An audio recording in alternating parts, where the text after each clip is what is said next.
Abingdon Abbey occupies a special place in the history of medieval England, being one of the oldest and most influential monastic centres in the country. According to early tradition, it was founded as early as the 7th century, and for many centuries the abbey shaped the spiritual, cultural, and economic life of the region. Its history reflects key processes that took place during the Anglo-Saxon period, the Norman conquest, and the subsequent centuries of flourishing monastic culture. Abingdon was not merely a religious community, it became a centre of learning, land ownership, craftsmanship, administrative governance, and political relations, making it an important support for royal authority and at the same time an independent force within the church. From the earliest stage of its existence, the abbey attracted the patronage of kings and nobles. Many of Abingdon's monks were highly educated and played an active role in spreading literacy, compiling chronicles, and creating liturgical texts.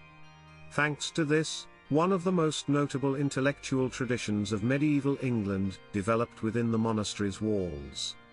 The presence of its own school, Scriptorium, and a well-established library helped transform the abbey into a centre of book culture that drew young people seeking education. The abbey also had enormous economic significance. It owned extensive lands, mills, farms, and other estates. These possessions provided stable sources of income that allowed the abbey not only to maintain a high level of prosperity but also to take an active part in the urban development of Abingdon.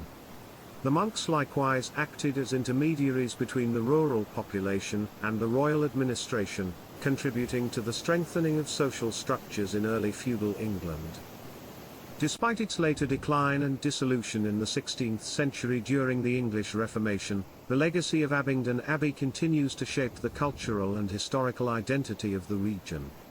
Today it attracts the attention of researchers and visitors as one of the key monuments of England's spiritual history. Abingdon Abbey is one of the most significant and earliest monastic centres in England, with a history spanning more than 8 centuries and reflecting key stages in the development of English spiritual and political culture. Located in the town of Abingdon, not far from Oxford, it long served as a centre of religious life in the region, as well as a notable educational, economic, and administrative hub. Although most of its buildings have been lost, the surviving remains and historical sources allow us to imagine the scale and influence of this once vast monastic complex. According to tradition, the abbey was founded as early as the 7th century, making it one of the oldest Benedictine monasteries in England. During the Anglo-Saxon period, it enjoyed the special patronage of local kings, which contributed to its rapid growth and consolidation of power. Abingdon became a place where religious mission, political interests, and cultural development of early medieval society intertwined. By the 10th century, the abbey was already experiencing a period of flourishing, associated with monastic reform aimed at strengthening discipline, intellectual activity, and liturgical practice. The monastic buildings formed an impressive architectural ensemble. At its center stood the massive abbey church, a characteristic example of Norman architecture, with powerful stone walls, decorative arches, and a richly adorned choir. Surrounding it were the cloister, refectory, chapter house, monastic cells, service buildings, and quarters for pilgrims and students. Much of the stone complex was constructed in the 11th to 12th centuries, after the Norman conquest, when the abbey gained new resources and forged close ties with royal authority. Abingdon was renowned for its contribution to education and book culture. The abbey maintained a school where students were taught Latin grammar, theology, and literacy. Its scriptorium was a center for copying and illuminating manuscripts, and its library was one of the largest in the region. The monks actively participated in the creation of chronicles, among them the Chronicle of Abingdon Abbey, an important source for the history of early medieval England. Many educated clergymen who later played significant roles in the religious and political life of the country were trained within the monastery's walls. The abbey's economic influence was equally substantial. It owned extensive lands, mills, market rights, and even its own trade privileges. Thanks to this, Abingdon became an important centre of agriculture and craftsmanship. The monastery served as an intermediary between rural communities and the royal administration, ensuring stability and order in the region. The fate of the abbey changed in the 16th century, when the English Reformation led to the dissolution of monasteries. In 1538 Abingdon was closed, its lands were transferred to the Crown, and its buildings were gradually dismantled. However, the surviving fragments, such as remains of the cloister, guest halls, and service buildings, continue to testify to the greatness of this spiritual centre. Today they are an important part of Abingdon's historical heritage and a subject of ongoing scholarly interest.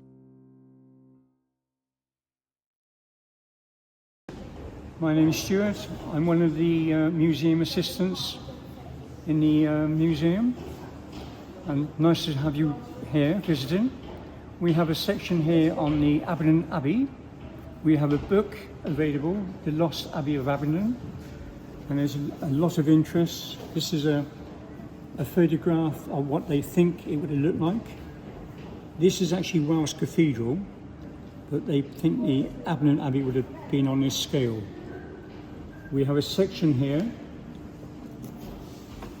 some of the original tiles from the Abbey, going back 600 years. We have a roof ridge there, which is also from the Abbey. And there's also the Abingdon coat of arms on that cross there. And this was a very large landowner, one of the biggest in the country.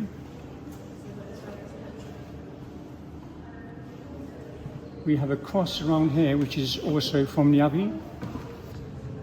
We have a cross here, which is original, made of stone. So that would have come from the Abbey.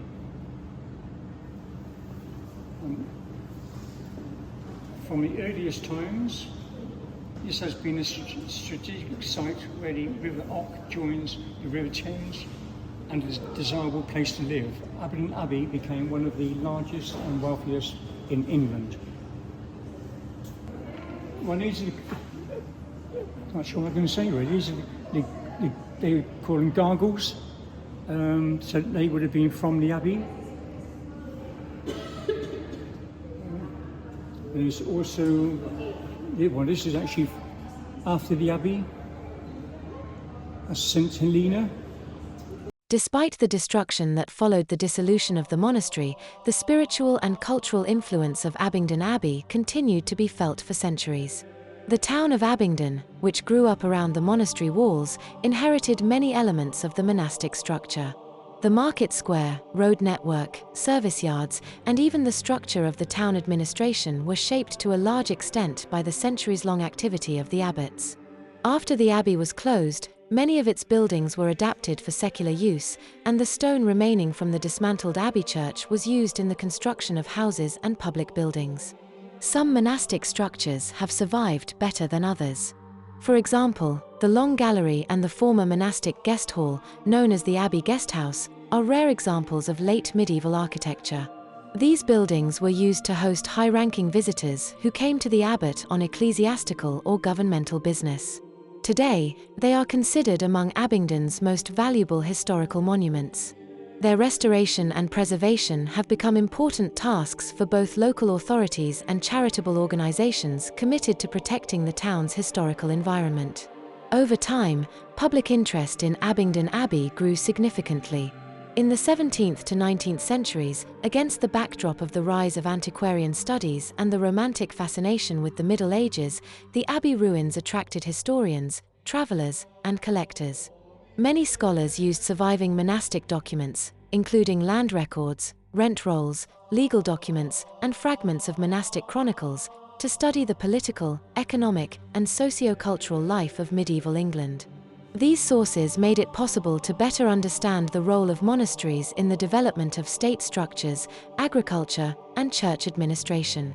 In the 20th century, archaeological excavations on the abbey site revealed new information about its architecture and daily life. Fragments of masonry, elements of floor tiles, and the foundations of the abbey church and auxiliary buildings were uncovered. These discoveries made it possible to reconstruct the appearance of the abbey during its period of flourishing with greater accuracy. Archaeologists also found everyday objects, pottery, metal items, and pieces of glass, which shed light on how the monks and other inhabitants of the monastery lived. Today, the site of the former abbey is a blend of historic buildings, landscaped parks, and modern public spaces. Abbey Gardens, the extensive gardens laid out on the site of the demolished monastic buildings, have become a popular recreational area for residents and tourists. Information boards tell visitors about the abbey's past, and surviving fragments of walls and arches have been carefully integrated into the landscape. Modern Abingdon takes pride in its ancient heritage. Local museums, cultural centres, and schools run educational programs dedicated to the history of the abbey and its role in shaping the town. Festivals and celebrations held in the historic areas of Abingdon serve as reminders of the centuries-old traditions that originated within the monastery walls. Thus, Abingdon Abbey remains not only an object of scholarly study but also a living symbol of cultural continuity, linking the region's past and present. The references to White Horse Hill in the documents of Abingdon Abbey are among the earliest written records connected with the famous Uffington White Horse. In the Abbey's cartulary, a collection of legal and land deeds documenting the monastery's properties, there appears the Latin phrase locum qui vulgo mons albi equi nuncupator, which translates as the place that is commonly called the Hill of the White Horse. This entry is significant because it shows that by the time the document was compiled, the name of the hill already existed firmly in local tradition and was widespread enough to be recorded in an official source. Such monastic registers typically included only well-established and commonly recognized place names, which makes this reference an indirect confirmation of the antiquity of the name and the importance of the site for the surrounding population. Since the cartulary documented boundaries, land holdings, and legal obligations of the abbey, the inclusion of White Horse Hill as a landmark indicates that it served as a familiar and reliable point of reference for people in the region. Another document of the abbey, dated 1273, contains an early Anglo-Norman form of the name, the Witches. This variation reflects the phonetic development of the name White Horse during a period when Anglo-Norman French was widely used in legal and administrative writing. Both forms, the Latin and the Anglo-Norman, demonstrate that by the 13th century the hill and the white horse figure were stable features of the local landscape and well known enough to be used in defining land boundaries. Thus, the documents of Abingdon Abbey provide valuable evidence for the early use of the name White Horse Hill. Although they do not explain the origin of the figure itself, they show its prominence and durability in the collective memory of medieval England and confirm that by the 13th century the hill was already an important and culturally significant landmark. Холм расположен на расстоянии 2,5 километров от деревни Уффингтон, находится под государственной охраной как единственно сохранившийся английский геоглиф, имеющий доисторическое происхождение. Элегантное существо почти растворяется в пейзаже, богатым доисторическими местами. Считается, что предметом изображения является лошадь, однако есть предположение, что это бегущий волкодав Уффингтона. Белая лошадь стала темой для множества легенд в Англии.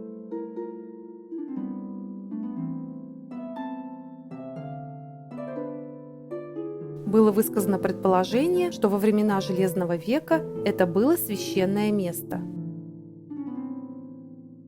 Вторая легенда повествует о том, что этот холм был местом для изготовления подков.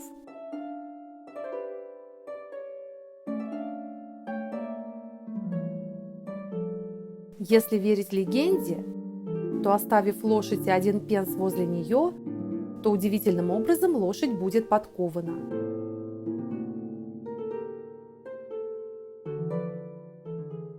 Холм Белой лошади впервые появился в записях в 1070-х годах, а упоминание о самом изображении в 1190 году в записях Абингдонского аббатства. Возможно, лошадь представляет собой племенную эмблему или символ, обозначающий землю жителей городища. В 1995 году Оксфордским археологическим отделом были проведены исследования на почвенных отложениях. из двух нижних слоев тела лошади и другого выреза у основания. Результатом стала дата основания между 1400 и 600 годом до нашей эры, позднего бронзового века или раннего железного века. Дата также связывает вырезание лошади с городищем Уффингтон. Исследователи считают, что лошадь представляет кельтскую богиню Эпону, которой поклонялись как защитнице лошадей и богине плодородия. Однако культ Эпоны был завезен из Галлии, вероятно, в первом веке нашей эры. Тогда были обнаружены первые изображения богини в виде лошадей. Лошадь имела большое ритуальное и экономическое значение во время бронзового и железных веков, о чем свидетельствует ее изображение на ювелирных изделиях, монетах и других металлических предметах. Во время археологических раскопок были найдены монеты 30-го года до нашей эры, которые принадлежали Комию, королю атрибатов. На монетах Комия присутствует изображение уффингтонской белой лошади. Вместе с монетами была найдена фигурка лошади, сделанная из бронзы в железном веке, похожа на фигуру уффингтонской лошади. Из-за сходства белой лошади Уффингтона со стилизованным изображением лошадей на кельтских монетах первого века до нашей эры считалось, что изображение также должно датироваться этим периодом. Возможно, лошадь представляет британскую богиню лошадей Рианон, описанную в более поздней валлийской мифологии как красивую женщину, одетую в золото и сидящую верхом на белом коне. Другие утверждают, что белая лошадь связана с поклонением Белину, кельтскому богу солнца, который часто ассоциируется с лошадьми. Так как кельты поселились в Британии не позднее конца бронзового века, то белая лошадь может быть интерпретирована как символ кельтской богини. Для того, чтобы фигура не зарастала травой, ее выпалывают из поколения в поколение. Как правило, эта процедура осуществляется раз в 7 лет и совпадает с проведением местной ярмарки. При отсутствии должного ухода меловые фигуры быстро зарастают травой и теряют четкость контура. Метод вырезания этих огромных фигур состоял в удалении верхнего слоя дерна, чтобы показать сверкающий белый мел, который находится под ним. Одна из причин того, что подавляющее большинство фигур холмов исчезло, заключается в том, что традиции, связанные с этими фигурами, пропали, люди перестали убирать траву, чтобы оставить контур мела. Кроме того, в течение сотен лет контуры иногда менялись из-за того, что траву не всегда вырезали в одном и том же месте, таким образом изменяя форму исходного глифа. For centuries, the abbey served as a center of spirituality, education, political influence, and economic development. Its monastic community not only provided a religious foundation for the local population but also actively contributed to the spread of literacy, the development of agriculture, and the strengthening of administrative structures in the region. It was in centers like Abingdon that early English identity was born and strengthened, an identity rooted in the synthesis of Christianity, tradition, and political consolidation. Despite the destruction and decline that followed the Reformation, the legacy of the Abbey continues to live on in documents, archaeological finds, and architectural fragments preserved to this day. They serve as a reminder of the scale of monastic power and the richness of cultural life that once flourished within its walls. Numerous studies dedicated to Abingdon continue to uncover new aspects of its history, while modern cultural projects help preserve its memory for future generations. Equally important is the fact that Abingdon Abbey has become part of everyday life in the modern town of Abingdon.